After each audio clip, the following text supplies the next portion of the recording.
आता सहाय्यक काय शोधायचे? सत्य. सपोर्ट कसं करतात? दाविदाने यरुशलेम काबीज केलं, निवडलं राजधानी म्हणून.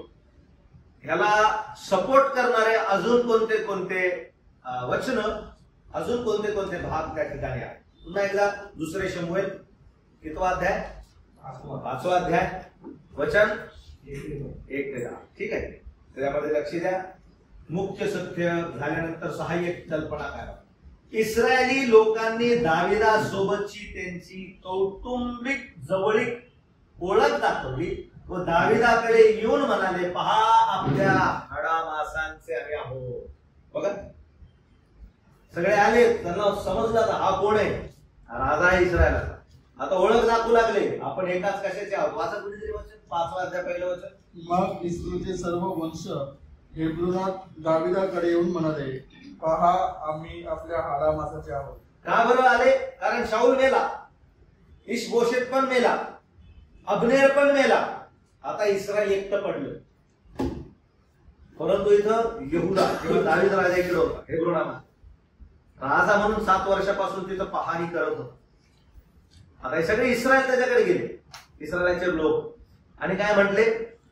आपण एकच हाड मासाचे. मग काय बरं सहाय्यक? का बरं यरुशलेम काबीज केलं? का बरं यरुशलेम काबीज केलं? हे मुख्य सत्य. दावीद राजाने का बरं यरुशलेम ऍज अ कॅपिटल काबीज केलं? हे मुख्य सत्य आहे ना. सहाय्यक सपोर्टिंग काय आहे? इस्रायल लोक आले आणि त्याला दाखवलं की आपण तो सब भाई बंद आहे की नाही, आणि तू येऊन इकडे काय कर? राज्य कर. सपोर्टिंग आहे की नाही. मेन ट्रूथला काय करतं? सपोर्ट करतो. आपण एकाच हाडा मासाचे असे आहोत. दुसरी गोष्ट, देवाने त्याला इस्रायली लोकांचा राजा म्हणून निवडले. 5वा अध्याय 2रं वचन, 7वा अध्याय आणि 7वं वचन. ह्या 7व्या अध्यायामध्ये मोठा करार दाविदासोबत करण्यात येतो. इस्रायल आणि दाविदाचा एक करार आम्हाला त्या ठिकाणी पाहावयास मिळतो. दुसरं सपोर्टिंग वाक्य काय? की देवाने त्याची निवड केली. यामधून मुख्य सत्य भरपूर आम्ही शिकणार आहोत है ना. दाविदाशी करार केला व वचन दिले की ते त्याचे एकनिष्ठ प्रजा असतील. इस्रायल लोक म्हणाले, तू आमच्यावर राज्य कर, आम्ही तुला काय करूया?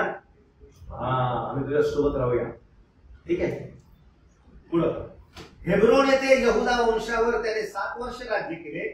त्याचे ते काय होते? साक्षीदार होते. हे सगळे सपोर्टिंग एलिमेंट्स आहेत.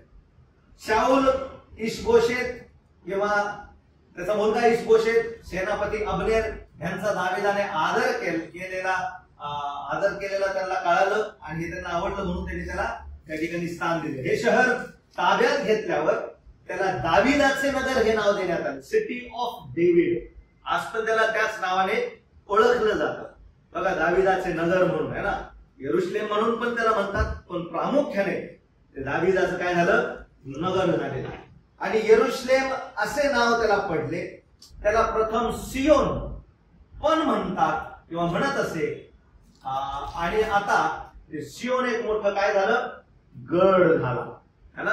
दावीद राजाचा मोठा काय झाला? तो गड झालेला आम्हाला पाहायला मिळतो. येथे देवाच्या उपस्थितीचा कोश ठेवण्यात आला व यात्रेकरू देवाची स्तुती व उपासना करण्यासाठी त्या ठिकाणी काय होत होते? एकत्र यायला. समजलं? कुठं होता हा कोश अगोदर? निवास मंडपामध्ये पाहायला भेटतो. त्याच्यानंतर यहोशवाच्या काळामध्ये, शास्त्रीच्या काळामध्ये कशा प्रकारे कोश हरवला है ना. शमूएलाच्या काळामध्ये कोश कशा प्रकारे कुठून कुठून गेला. परंतु आता आम्हाला पाहायला मिळतो कोश कशा प्रकारे कुठं आणण्यात आला होता?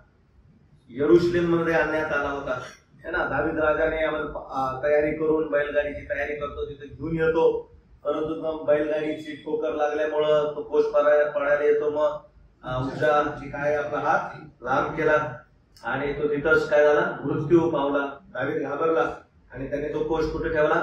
ओबेदादोमा घेतली जो होता त्याच्या घरी ठेवला काही दिवस. आणि तिथं छोटीशी जागा दिली ओबेदादोमाने त्या घराला. त्या घरामध्ये कोशाला फक्त छोटी, किती बाय कितीचा कोश होता तो? तुम्ही जर त्याची मोजमाप करा, कोश किती बाय कितीचा? तो 2 फुटापेक्षा मोठा नव्हता. 2 बाय 2 त्याची आकृती होती. छोटासा कोश असणार. छोटीशी जागा दिली ओबेदादोमाने, छोटीशी जागा दिली प्रभूच्या त्या कोशासाठी. तुम्ही पुढे अभ्यास करा, त्याच्या पूर्ण खानदानाला देवाने मंदिरामध्ये काय दिली? सेवा दिली. सेवा. कोणी गायक झाले, कोणी द्वारपाल झाले, कोणी राखण करणारे झाले, कोणी कोषाध्यक्ष झाले, कोणी कोशाच्या संपूर्ण पिढी. मग तुम्ही अभ्यास करा, ओबेदोमाची किती लेकर होते, ते सगळे सगळे त्या मंदिरामध्ये त्या राजाच्या समोर कशासाठी होते? सेवेसाठी होते. किती जागा दिली? काय रोज जाऊन कोशाला पुसत होता का तो? काही नव्हती. हात पण लावायचा नव्हता. फक्त काय दिली? फक्त जागा छोटी. काय करायचं? जरा पुसायचं नाही, काय करायचं नाही. का? कारण दावीद भ्याला परमेश्वराचा कोप माझ्यावर येईल म्हणून. पण छोटीशी जागा दिली. त्याच्या घराला देवाने आशीर्वाद दिला. मग कोश यरुशलेममध्ये आणण्यात आला. मग लोक अनेक यरुशलेममध्ये काय येऊ लागले? ते भक्तीचं ठिकाण झालं. कशाचं ठिकाण झालं?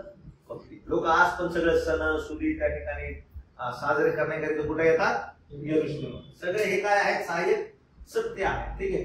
दाविदाने आपला बचाव मजबूत केला. त्या काळापासून आजपर्यंत म्हणजे 3000 वर्ष यरुशलेम अनेक वेळा काबीज केले गेले व पुन्हा ताब्यात. आता ताब्यात घेतलंय. आता यरुशलेम ताब्यात आहे का? नाहीये. आहे ना? है ना? परंतु परिपूर्ण स्वतंत्रता त्या ठिकाणी नाही. 1947 मध्ये आपल्याला स्वतंत्रता मिळाली. 1948 मध्ये इस्रायल लोक स्वतंत्र राष्ट्र म्हणून काय करण्यात आलं? घोषित करण्यात आलं. है ना? आता यरुशलेम त्याची काय आहे? कॅपिटल. पहिले तेल अवीव त्याची काय होती? कॅपिटल होती. हळूहळू आता मंदिर बांधण्याचं तिथं काय सुरू आहे? काम सुरू आहे. सगळे शेवटल्या काळामध्ये परिपूर्ण होणारे भविष्य मला त्या ठिकाणी पाहायला मिळेल. आज स्वतंत्र राष्ट्र आहे है ना? प्रभू त्या ठिकाणी 12 वंश काय करत आहेत? एकत्र करत. जरी मोठ्या प्रमाणामध्ये 2.5 वंश असले तरी भरपूर आता त्या ठिकाणी काय व्हायला लागले? एकत्र यायला लागले यरुशलेम. ठीक आहे. नकाशावर हेब्रोन, यरुशलेम, गिहोनाचा झरा आणि सियोन हे सगळं शोधायला लागलं. तुम्हाला फरक कळलं. लक्ष द्या. हा जो झरा होता, झरा है ना, तो यरुशलेमच्या आतमध्ये जात होता. या झऱ्याचा उल्लेख नवीन करारामध्ये आहे का? तर तुम्हाला पाहायला लागेल. नवीन करारामध्ये शिलो नामक काय आहे? आहे की नाही? आणि मग ते पाणी कुठून येत होतं? कसं येत होतं? आणि मग त्या पाण्याच्या द्वारे कशा प्रकारे प्रभू येशू ख्रिस्ताने आणि त्याच पाण्याच्या जवळ जसं अगोदर आपण म्हणलो होतो, प्रभू येशू ख्रिस्त म्हणाला है ना, तुझ्यामधून जीवनचं पाण्याचं काही निघतील. जो कोणी तहानलेला असेल त्यांनी कोणाकडे यावं, म्हणजे मी त्याला काय देईल? जीवनाचं पाणी. तो हे म्हणला नाही की मी जीवनाचं पाणी, पण तो एक बोलला, मी तुम्हाला काय देईल? जीवनाचं पाणी. आणि तुमच्यामधून काय वाहतील? जिवंत पाण्याच्या नद्या वाहतील. ठीक आहे. तर ह्या सगळ्या गोष्टी बघा, एक पाणी सिस्टम आतमध्ये है ना. आता याच्यामध्ये खूप टॅक्टिक्स केले गेले. जर यरुशलेमवर आक्रमण करायचं तर पाणी काय करा? पॉइझन टाका, पाणी बंद करा. ऑटोमॅटिकली यरुशलेमचे लोक कुठे येते? बाहेर. पण दाविदाच्या काळामध्ये इतकं भयानक प्रकारे सिक्युअर करण्यात आलं की तिथे शत्रू येऊ पण शकत नव्हता. इतका दाविदाचं भयानक वर्चस्व. इतके युद्ध जिंकले दाविद राजाने, घाबराये शत्रू त्याच्या नावानेच थरथर कापायचे फलिस्ती लोक. कोण आहे? अरे तू दाविद, दाविद. घाबराये इतके भयानक 40 वर्ष राज्य. म्हणून शल्मोनाच्या काळामध्ये भिवूनच लोकांनी युद्ध केले नाही. त्याला शांतीचा काळ म्हणण्यात आला. परंतु शांतीच्या काळामध्ये इस्रायल जास्त पापामध्ये पडलं.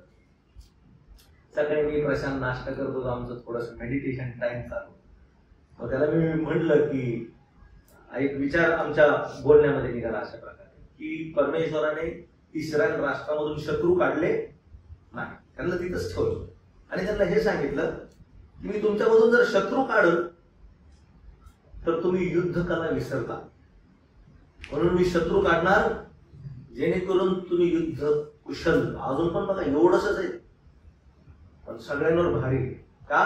कारण कोण आहे आजूबाजूला? सगळे शत्रू आहेत. म्हणून आमच्या जीवनामध्ये हा शैतान राहील, त्याची परीक्षा राहील, त्याचे जळते बाण आक्रमण करतील आमच्यावरती है ना. प्रभू आम्हाला शत्रूपासून विसावा नाही देणार, पण त्या शत्रू सोबत लढायचं काय देईल? कौशल्य दिलं आम्हाला.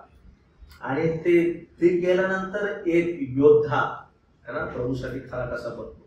म्हणून ख्रिस्ताची शस्त्र सामुग्री काय करा? आपल्या धारण करा. आपण पाहायला मिळतं. चला पुढे जाऊया. ठीक आहे, सहाय्यक कल्पना सत्य आम्हाला पाहायला मिळतं. चौथा प्रश्न, ख्रिस्ताबद्दल काय दिलेलं आहे? आता याच्यामध्ये आता तुम्ही जो भाग वाचाल आहे का काय ख्रिस्ताबद्दल लिहिलेलं सांगा बरं. 5वा अध्याय संपूर्ण तुम्ही वाचला, संपूर्ण म्हणजे पहिल्या वचनापासून 10व्या वचनापर्यंत. 2 मिनिटं घ्या तुम्ही. प्रशांत, अभिषिक्त केलेला. See beautiful point. जसं दाविदाला अभिषिक्त केलं तसं ख्रिस्ताला काय करण्यात आलेलं आहे? अभिषिक्त. तो युगानुयुग कसा आहे? तो आमचा प्रमुख याजक आहे, तो युगानुयुग असणारा राजा आहे, आणि तो आमचा कोण आहे? उत्तम संदेशकारी प्रभू येशू. हे 3 ऑफिसेस प्रभू येशू ख्रिस्ताला मसीहा म्हणून आमच्या समोर ठेवतात. अभिषिक्त. व्हेरी गुड प्रकार. अजून दाविदाला राजा केलं तसं ख्रिस्ताला. दाविद राजा 40 वर्ष राहिला, पण याचं राज्य 1000 वर्ष. मग त्याच्यानंतर पुत्र आपल्या पित्याला राज्य काय करल? सोपवून देईल. बघा ख्रिस्त किती सुंदर भेटतो. अजून बस त्याला पुढं बघा काय. जेव्हा दाविदाने यरूशलेम काबीज केले आणि तेथे आपले राजासन स्थापन केले, तेव्हा दाविदाच्या महान पुत्राच्या आगमनाचे पूर्वदृश्य त्या ठिकाणी दिसून येत होते, ज्याने त्या जवळच्या रविवारी स्वतःला इस्रायलाचा राजा म्हणून देऊ केले, परंतु तो नाकारला गेला आणि त्याला वधस्तंभावर खिळण्यात आले. जेव्हा तो त्याचे राजासन स्थापित करेल तेव्हा त्याने तेथे सामर्थ्याने आणि महान वैभवाने परत येण्याचे काय दिलेले आहे? अभिवचन दिलेले. काय सुंदर ख्रिस्त. इथं ह्या ठिकाणी काय म्हणून प्रस्थापित झाला? दावीद राजा म्हणून, पण ख्रिस्त देखील. म्हणून तो प्रभू त्यांना म्हणाला. लक्ष द्या. मग त्याचा 23वा अध्याय काय म्हणाला बघा प्रभू. तो म्हणाला है ना, जशी कोंबडी आपल्या पिल्लांना हे यरूशलेमे यरूशलेमे संदेशांचा हात करणारे है ना, तुझ्याकडे त्यांना पाठवलं त्यांना दगडमार करणारे. मी किती वेळेस तुला आपल्या पंखांखाली एकवटण्याची माझी काय होती, परंतु तुझी इच्छा नव्हती. म्हणून तुझं घर तुझ्यावर सोडण्यात आहे. म्हणजे कोणतं घर? यरूशलेम मध्ये तुझ्यावर काय करून टाकण्यात आलेले? सोडण्यात आलेले आहे. जोपर्यंत तुम्ही हे मानणार नाही परमेश्वराच्या नावाने येणारा धन्यवाद असो, तोपर्यंत मी येणार नाही. निघून गेला तो नंतर नाही, अजूनपर्यंत कुठं आलेला नाही. त्यावेळेस प्रभू येशू ख्रिस्त पुनरुत्थित झाला. मंदिरात आला का तो? नाही आला. तो कुठं फिरला? पण कुठं? यरूशलेम मंदिरात दिलं.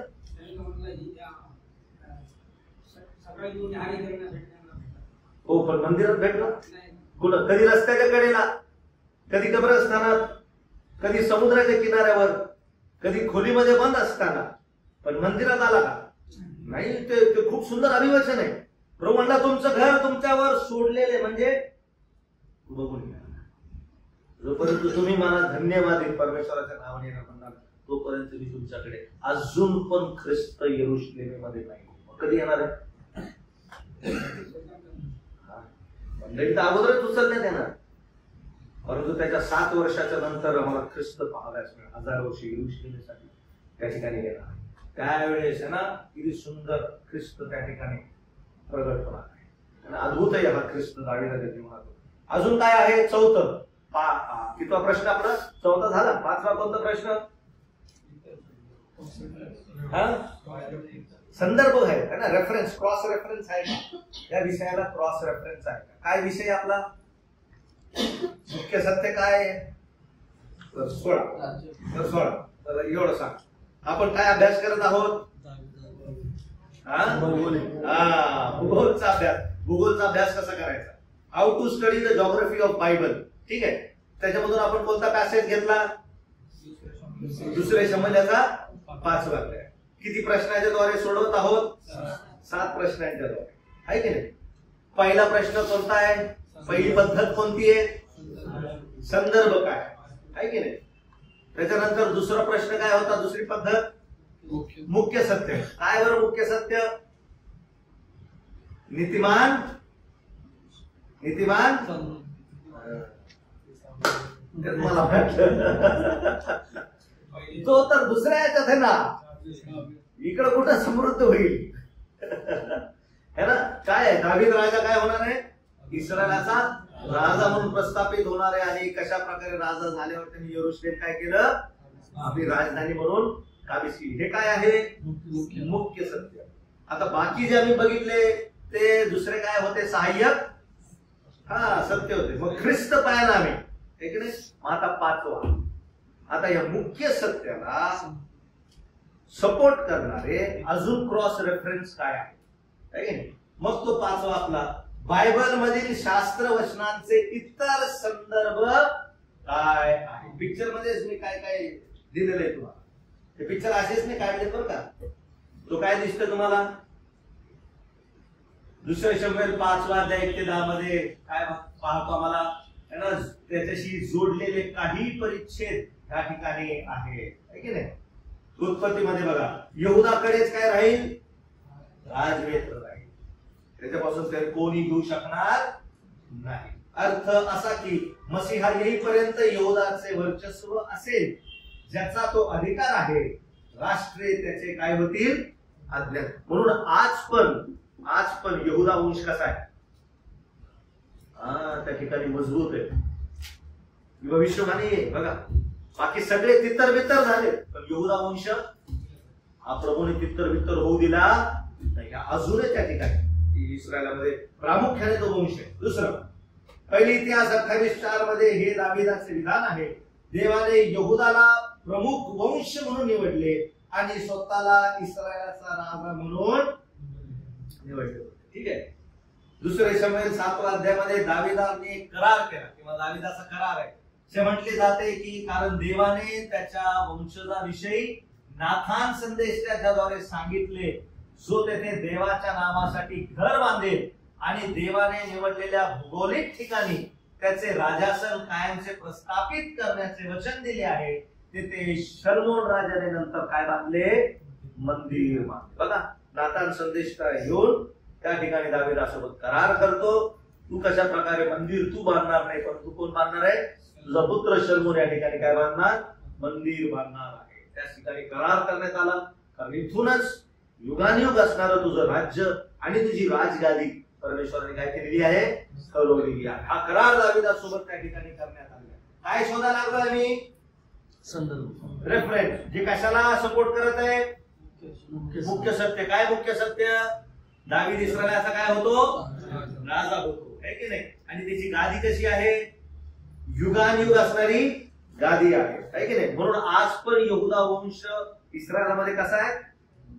मोठा म्हणून त्या ठिकाणी पाहावयास मिळतो. नंतर प्रगटीकरणामध्ये पण पाहायला मिळतं. 14वा अध्याय 1 वचनामध्ये भविष्यात कोकरा म्हणजे येशू ख्रिस्त सियोन पर्वतावर काय होईल? उभा राहील, अशी भविष्यवाणीची नोंद करण्यात आलेली आहे. हे सगळे रेफरन्स जमा करायचे एक जे तुमच्या विषयाला काय करतील? अजून मजबूती. त्याला क्रॉस रेफरन्स. अजून भरपूर आहेत, पण हे आम्ही प्रामुख्याने उत्पत्तीमधून पाहिलं, ख्रिस्ताबद्दल दिलेली भविष्यवाणी है ना. त्याच्यानंतर आम्ही कुठं पाहिलं? यशायामध्ये पण भरपूर आहे, प्रगटीकरणामध्ये पण आहे. ठीक आहे, तिथं ख्रिस्त हा युगानुयुग राजा म्हणून येणार आहे. ठीक आहे, चला आता कितवा प्रश्न? काय नाव आहे त्या प्रश्नाचं? काय व्यावहारिक सत्य आहे की? बघा, कोणत्या गोष्टीबद्दल व्यावहारिक जीवनात लागू होतील? एक, जे प्रभूने शिकवलं, इंग्लिश मध्ये दिसतंय, while you are waiting God is working. जेव्हा आम्ही देवाची प्रतीक्षा करतो तेव्हा देव आमच्यासाठी परिश्रम करीत असतो. तुम्हाला माहिती दावीद किती वर्ष वाट पाहत होता? किती वर्ष दावीदाने वाट पाहिली? ना, त्याला पहिल्याच वर्षी शाऊलाला झुगारून दिलं होतं. पहिल्याच वर्षी ज्यावेळेस त्याचं राज्य 1 वर्षाचं झालं होतं शाऊलाचं.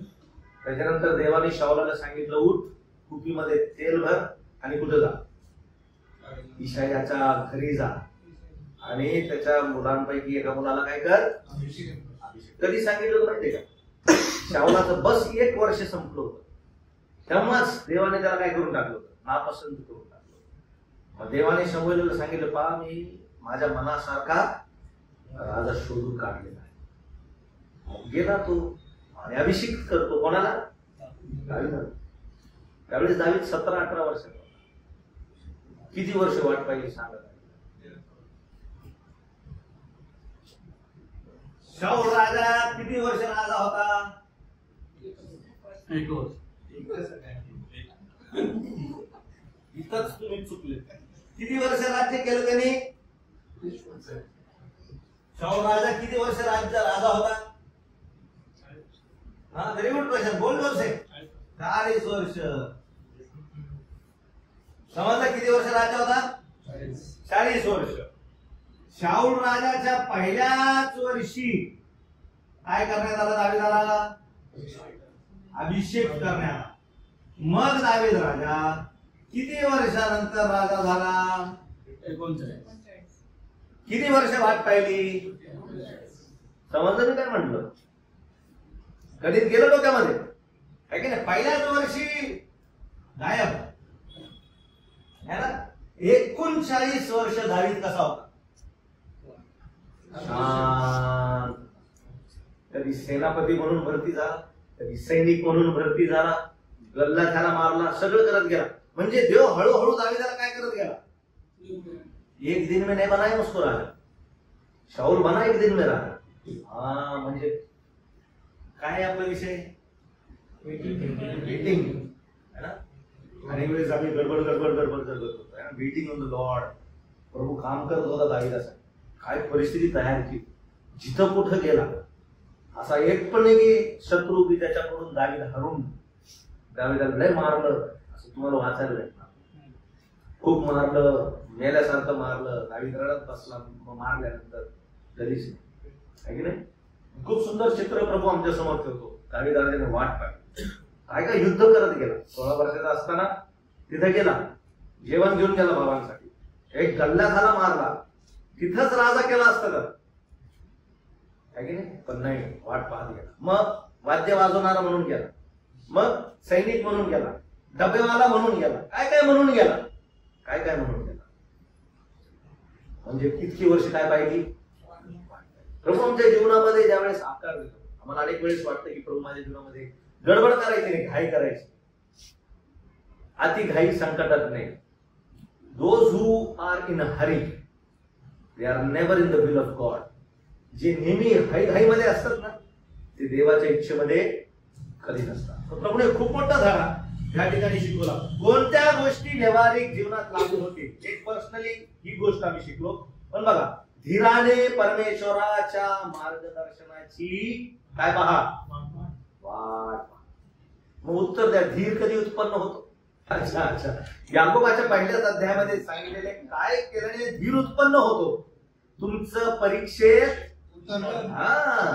कारण परीक्षेने काय तयार होतो? धीर तयार आहे ना. आमचं वाट पाहणं, त्याच्याने धीर तयार होतो. दावीदाच्या जीवनामध्ये धीर कशाने उत्पन्न झाला? खूप परीक्षा होत गेली. त्याचे लेकरं त्याच्या मागे लागले, कोण मागे लागले, भरपूर गोष्टी झाल्या त्या जीवनामध्ये. म्हणून बायबल प्रेषितांच्या कृत्यांमध्ये असं सांगितलेले की दावीद देवाच्या इच्छेप्रमाणे आपल्या पिढीची सेवा करून झोपी गेला. खूप सुंदर वचन वाचतं. दावीद है ना, आपल्या देवाच्या इच्छेप्रमाणे आपल्या पिढीची सेवा करून कसा गेला? मग खरं सांगा, पिढीतले लोक सोपे होते का? नाही, भयानक होते. बापाने पहिलेच कुठं केला त्याला? काय तुला नाही, बाकीचे 7 आहेत, तुझा कुठं जा. भावांनी काय केलं? अरे तुझे ते शरीर थोडे थोडे काय करत है ना, तू इतका उन्मत झालास का, विठार असतो. भावांनी पण काय केलं का? तसं नाही. पाहत त्याच्या जीवनामध्ये कशा गोष्टी आलेल्या आहेत की नाही.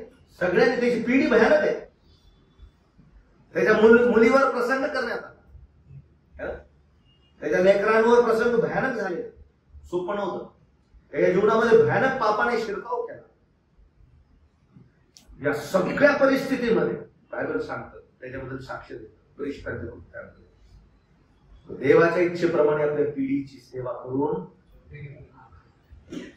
पिढी सोपी नाही. शाऊल घ्या, योनाथन घ्या, कोण सगळं घ्या, कठीण परिस्थिती, पण त्यांनी सेवा केली. आज पण तोच चॅलेंज आहे आमच्यासाठी. प्रभूची सेवा करणं सोपं नाही. आम्हाला वाटतं की प्रभूची वचन सांगणं आणि प्रचार करणं एवढंच सेवा आहे. नाही, करिंदकराचं पत्र वाचा, तुम्हाला कळेल सेवेचे वेगवेगळे खूप सुंदर पैलू आहेत. है ना? 9व्या अध्यायामध्ये बघा, 8व्या अध्यायामध्ये बघा, पहिले करिंदकरास पत्र, दुसरे करिंदकरास पत्र, सेवेचे वेगवेगळे पैलू आहेत. दुःखामध्ये संत जनांची भेट घेणं खूप सुंदर सेवा आहे. है ना? त्यांची पवित्र जनांची सेवा करणं, पवित्र जनांना अनेक गोष्टींमध्ये मदत करणं, कोणी आजारी आहे त्यांना डबा पोहोचवणं, काय सेवा है ना? आपल्याला फक्त काय दिसतंय? ये दिसतंय. इसलिए आज बहुत सारा गड़बड़ हो चुका है, कंपटीशन कलिशन इसलिए घुस चुका है कारण आम्हाला फक्त वाटतं 2-3च सेवा आहे, बाकी सेवाच नाही. कधी याचा अभ्यास करा. मंडळीमध्ये असणारी वेगवेगळी सेवा जी करिंदकराच्या पत्रामध्ये विशेष करून पावलाने सांगितलेली आहे. त्यामधून एक सेवा आहे, आम्ही पवित्र संत जनांच्या सेवेसाठी उपयोगी ठरावे. है ना? त्यांच्या दुःखात, त्यांच्या सुखामध्ये कोणी आजारी डबा घेऊन जा. पण ही प्रेरणा कोणापासून पाहिजे? प्रभूपासून. म्हणून मला समजलं पाहिजे कोणती कोणती सेवा आहे. ठीक आहे, चला आता आपण वेगळाच विषय सुरू होतो. ठीक आहे, कोणत्या गोष्टी व्यावहारिक जीवनात लागू होतील? काय? धीर पाहिजे. दाविदाकडे धीर होता. ठीक आहे, कोणत्याही गोष्टीची सुरुवात करण्यापूर्वी त्यासाठी लागणाऱ्या प्रयत्नांचे पराकाष्ठेचे मूल्यमापन त्यांनी केलं. बराबर येरुशलेम घेण्याच्या अगोदर त्याला समजलं नहर कुठे आहे. ठीक आहे, तो बोलला पाईपलाईन मधून जायला लागल, तो शब्द त्या ठिकाणी वापरला, नहरीतून जायला लागल. त्याने पाहिलं उत्तर आणि दक्षिण ह्याच्यामध्ये असणारा हा प्रांत आहे. त्यांनी निवडलं. म्हणजे काय? कोणती पण गोष्ट करण्या अगोदर प्रार्थनापूर्वक योजनाबद्ध असणं गरजेचं आहे. फुल योजना होती त्याकडे. म्हणून येरुशलेम हे कॅपिटल म्हणून त्यांनी ठेवली. आमच्या आजच्या जीवनामध्ये पण आम्ही अनेक वेळेस प्रार्थनापूर्वक प्लॅनिंग करणं गरजेचं आहे. कशी ही सेवा केली पाहिजे, कशा प्रकारे ह्या गोष्टी हाताळल्या पाहिजे, याच्यामध्ये अनेक व्यावहारिक सत्य गोष्टी पाहणं गरजेचं, मूल्यमापन करणं गरजेचं. देवाच्या लोकांना एकत्र आणण्याचे मार्ग शोधणे आणि त्यासाठी खूप प्रयत्न करणे याची तुलना तुमच्याशी कशी होऊ शकते? हे व्यावहारिक सत्य आहे जे दाविदाच्या जीवनातून आम्हाला शिकायला मिळतात. दावीद एकत्र करत गेला. सगळे दाविदासाठी काय झाले? एकत्र झाले. आणि हे त्यांच्या लोकांच्या मनामध्ये एकत्र येण्याचं कोणी भरलं? देवाने भरलं. तेच म्हणाले, अरे आपण तर एक हाड माणस के, आपण एक हाड माणसाचे आहे. एकत्र करणं, एकत्र राहणं प्रभूचं खूप मोठं काय माहित आहे का? खूप मोठ्या बाबी आहेत मंडळीमध्ये. आम्ही ऐकते त्याने एक चित्ताने, एक मताने जगणं आमच्यासाठी खूप महत्वाचं आहे. त्या काळामध्ये पण इस्रायल बघा अजून मजबूत आहे, अजून एकत्र राहण्याचा पुरेपूर काय करत आहे. ते जर फुटलं तर गेलं, इस्रायल जर फुटला तर गेला. आज पण ते लोक यहुदी लोकांकडे किंवा यहुदा वंशाकडे त्यांना काबीज करण्याचा प्रयत्न करतात, पण यहुदा इतका सहजासहजी फुटत नाही आणि लोकांना सोबत धरून येतो. तसं मंडळीमध्ये आम्ही अनेकांनी ऐक्यतेमध्ये धीराने पुढे चालणं आवश्यक. चला 7वा प्रश्न काय? अरे व्हेरी गुड, लक्ष येते तुझं आहे की नाही? Very good. काय प्रश्न आहेत? आता लिहून काढा. मी ब्लँक सोडले. काय काय काय काय धड्यामध्ये माझा भरपूर प्रश्न राहील. ती नहर कुठं आहे की नाही? मग त्याच्यानंतर नवीन करारामध्ये त्याचा कुठं लिंक आहे का?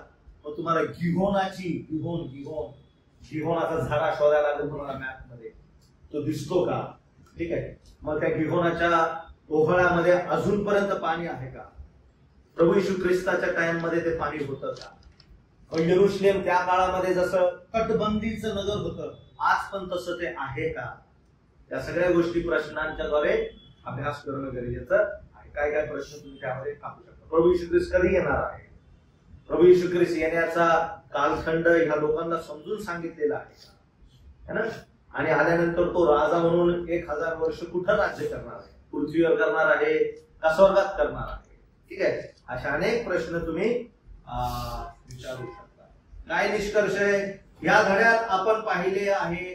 आपण अभ्यास करत असलेल्या बायबलच्या भागाची भौगोलिक परिस्थिती समजून घेतल्याने आपल्याला बायबल मधील मजकूर अधिक चांगल्या प्रकारे समजण्यास मदत होऊ शकते. पवित्र शास्त्राच्या सर्व प्रकाराच्या अभ्यासासाठी हीच मूलभूत 7 प्रश्न पद्धत उपयुक्त आहे. कोणताही भाग घ्या, 7 क्वेश्चन, 7 पद्धत. ठीक आहे. मग आमचा संपला. कितवा धडा? 6वा धडा. काय होतं त्या धड्यात? Discovering of geography, Bible, problem.